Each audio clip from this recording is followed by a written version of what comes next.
Now on News Channel 6 and 7, Georgia lawmakers are pushing to make the state a safer place. We'll take a look at the laws they are considering. And a major rewrite of Aiken's redevelopment rules, what it could change and what's being left out. Your News at 7 starts right now. Live from Television Park, this is WJBF News Channel 6 at 7. Good evening, everyone. I'm Dee Griffin. Thanks so much for joining us. Coverage you can count on begins with state lawmakers pushing a series of public safety measures this legislative session. Atlanta Bureau Chief Archer facing more charges, as you can imagine, after these two attacks. Richmond County's Board of Education approves its 2026 Facilities Master's Plan.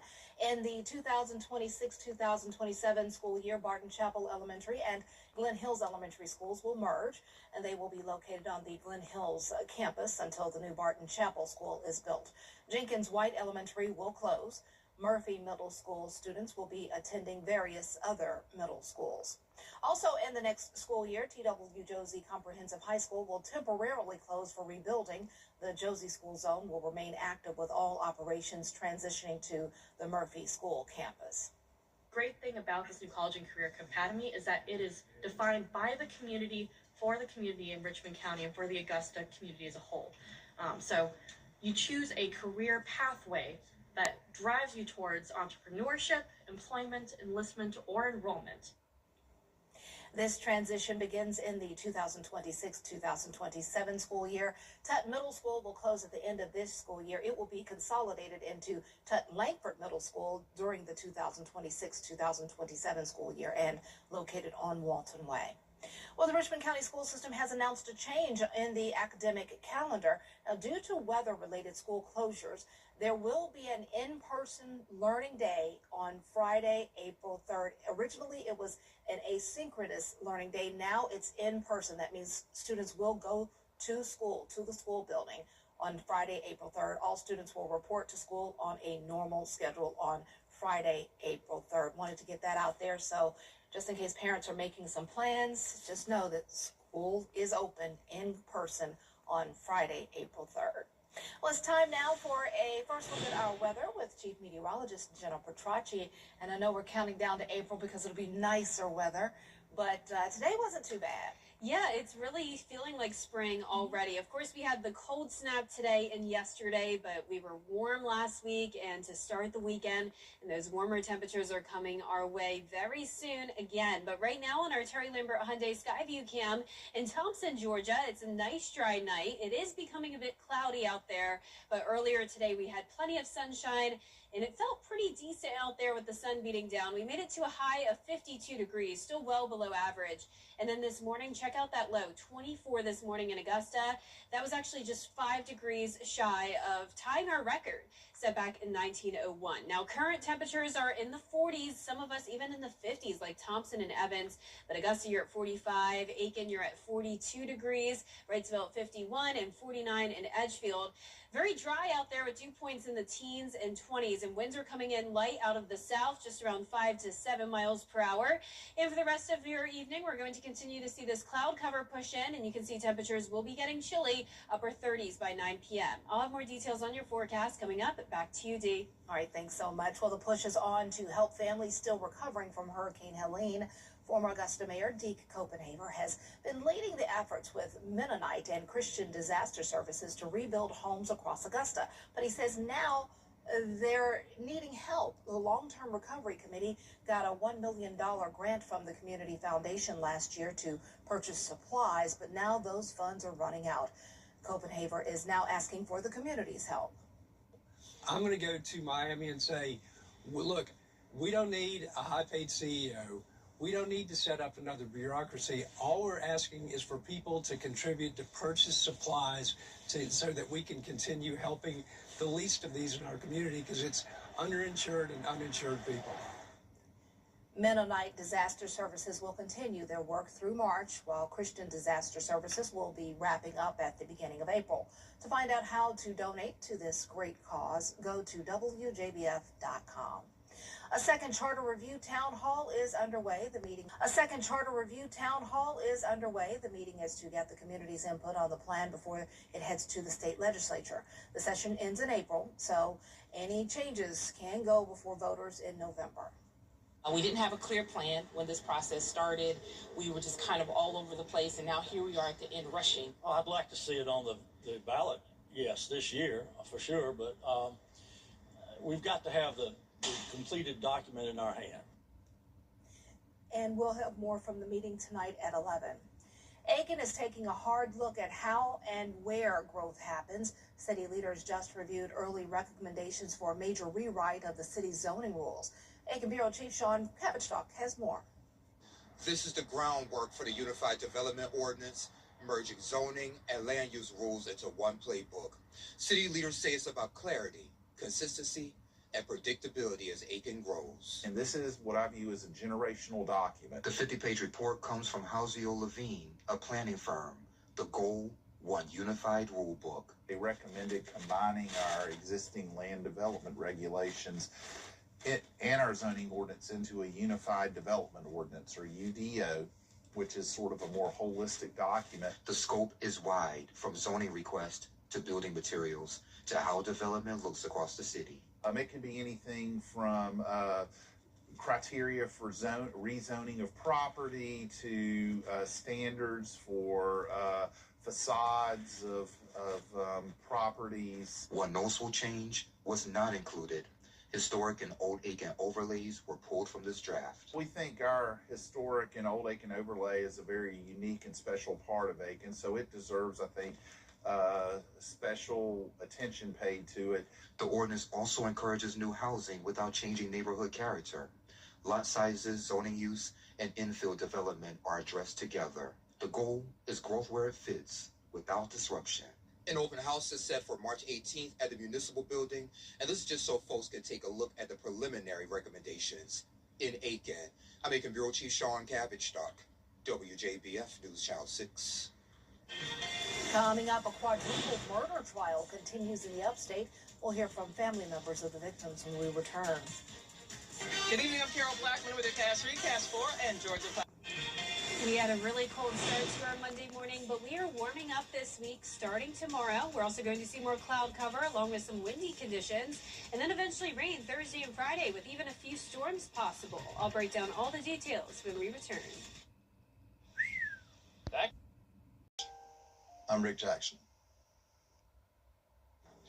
Now, your most accurate forecast with WJBF Live 5 for 6. Welcome back. Let's start out with a look at our Terry Lambert Hyundai Skyview cam all the way up in New York City. A completely different story from what we're experiencing down here in the South. I'm sure you've all heard about the record-breaking snowstorm they've been experiencing, especially up in New England with around 33 inches of snow recorded. You can see the beautiful snow here still up in New York. But down here in the CSRA, it felt really cold this morning with those low temperatures in the 20s, but we warmed up into the 50s in the afternoon. And right now we're sitting at 45 degrees. We have a southwest breeze of 6 miles per hour. Dew points are in the low 20s. So you can see that colder air just to our north, upper 30s already in Raleigh. But look at to the west of us. We have 70 in Dallas. So this warm air is going to continue to move into our direction. But in the meantime, 44 in Washington, 45 in Barnwell. Aiken, you're at 42 degrees, 49 in Millen, and 51 in Wrightsville. You can see we have cloud cover that's continuing to move into the southeast with high pressure in control. So tonight into tomorrow, we'll call it partly cloudy. Temperatures will still be cold, but we should stay just above the freezing mark. Actual temperatures in the mid-30s. When you factor in that light southwest wind, it'll be feeling a few degrees colder than that, down to around 28. So be sure to still bundle up tomorrow morning. We're at the 40s still at 9 a.m. And then as we go throughout the day, becoming nice and mild. 65 at the 4 o'clock hour with a southwest breeze, and it will be a mostly cloudy Wednesday for us. Check out these wind gusts up to 35 miles per hour both Wednesday and Thursday, and then the winds settle down as we head into the weekend. And low temperatures are jumping up by 20 degrees, so from 33 tonight to 53 on Thursday morning. So even though we have a system moving in which will bring us chances of precipitation, it's just going to be plain old rain, so no chance of winter weather down here in the south for us. 60% chance of rain Thursday, 80% on Friday, but the weekend is looking fantastic. So finally, we're breaking that pattern that we've been stuck in where we have nice weekdays days, and then the weekend weather gets pretty wet. So overall, looking good. The rain is beneficial for us. Tonight, no rain, though, just some cloud cover moving in with that south wind. So there's tomorrow, 8 a.m., mostly cloudy. Cold front still well to the north of us as we go into Wednesday night. So other than a stray shower, we're keeping it dry. Thursday morning starting out mostly dry as well, but once we get into the afternoon and evening, that's when we'll see some scattered showers, some heavy downpours possible, maybe some thunder and lightning as well. Overall, not expecting severe weather, but you can see as we get into Friday morning, rain does become more widespread, heavy at times as this front stalls out over the CSRA with low pressure moving in. But as we get to Friday night, you can already see that clearing happening to our northwest. And then once again, the weekend is going to be great. So overall rainfall totals going to range from around ½ an inch to at the highest around 2 inches. That would definitely help us out with our drought. But back to our low temperatures tonight, mid-30s for the most part, highs tomorrow in the low to mid-60s. And here's your 10-day forecast now. You can see those temperatures are climbing into the 70s starting on Saturday, sunny and 75 on Sunday, and then some slight rain chances next week, and overall staying pretty mild. All right, mild is good. Yep, looking good. Thanks so much. Well, if you stepped outside today and found yourself sneezing, you're not alone. Spring allergies are starting to kick in as pollen counts rise. As the weather warms, trees begin releasing pollen, and with big swigs from freezing to above average temperatures, allergy symptoms could be worse. They could continue getting worse. Doctors say the sudden shifts trick plants to produce more pollen. Whenever there's a temperature shift, even if it's within a 24-hour span, it basically fools the plants. So if it's 20 right now and then it's 30 degrees warmer later on in the day, the plants immediately think, oh, that was winter, winter is over, and today's the first day of spring. So they release pollen at a very high level. Doctors recommend checking the daily pollen count, wearing a face covering outside, and washing up after being outside if you suffer from allergies. Coming up, top lawmakers being briefed on discussions between Iran. We'll have the details up next. This isn't us saying we make an EV. This is us saying we make an EV worthy of being a Lexus. Because the greatest measure of an automobile is how it makes you feel. The all-electric RZ. Lease the 2026 RZ 350e for $399 a month for 42 months. At Gerald Jones Subaru, getting a great deal is just the beginning. Choose from over 100 new vehicles in stock during the Subaru A Lot to Love event. Lease a new 2026 Forester for $262 a month, a new 2026 Outback for $370 a month, or a new 2026 Crosstrek for $221 a month. Plus, get $1,000 more for your trade with absolutely no pressure to buy. Stop by now or shop online at GeraldJonesSubaru.com. Gerald Jones Subaru, a great deal and a great deal more. Only purple as the Gel Flex Grip. Coming up, New Yorkers not letting a blizzard ruin their day. We'll have the story after the break. Hey, CSRA. And a great deal more. When you get approached from somebody about your commercial roof, you want to make sure that they have the proper license. Because if you let them start that project, in the middle of that project, the county drives by, LLR drives by, they can stop that project in the middle. So we're certified with all the major manufacturers to be able to offer all the best warranties. That includes all the necessary inspections and protection. At Hickson, no matter if it's your business or your property, we're here to protect your investment. I'm David Hickson, and if your roof needs fixing, call Mr. Hickson. Take a look at this. An epic snowball fight broke out in New York City after the snow fell during the historic blizzard. And dozens of New Yorkers joined in on the fun, hurling snowballs at each other. The massive snowball battle took place at Washington Square in Greenwich Village. The event was organized on social media. Some people who couldn't make it said they are so jealous. Others who were there said it was so much fun. That looks like fun. Oh, it does. I'm not a fan of the snow overall, but when you see stuff like that, it's like, yeah. I wish we could do stuff like that. Snow is great for like the first day and a half. After that is blah. Yes. I lived in Connecticut. I lived in Boston. Look at that. Yes, look at that big. And it's great the first day when it's coming down. It's so pretty. Then the second day, and then all of a sudden it turns brown and then black and mush. And then it turns hard. like Yeah. ice, and you're like, please melt. Yep. And with the amount of snow they had up there, it's Yeah. going to be there for a while. We just saw it on their Yes. Skyview cam. But you can see here in the CSRA our 10-day forecast showing nothing when it comes to winter weather. Yay. In fact, it's feeling like spring. It's going to be beautiful this weekend. Sunshine, 70 to 75 degrees. Still some chilly mornings.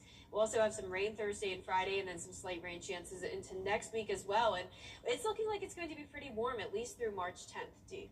Okay, winter don't come back. And then after it may March. try to sneak back in before April. We're just not going to let it. Have a good night. We'll see you at 11.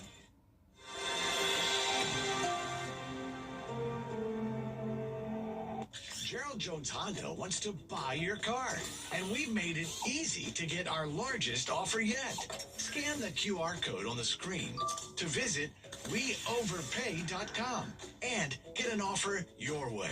Current car, a rust bucket, a real gem, or something in between? We buy them all, and we overpay. For a cash offer and a check in hand, go to weoverpay.com or come see us today at Gerald Jones Honda. New Nissan? Subrogation. Made whole doctrine. Hospital liens. Dividend liability release.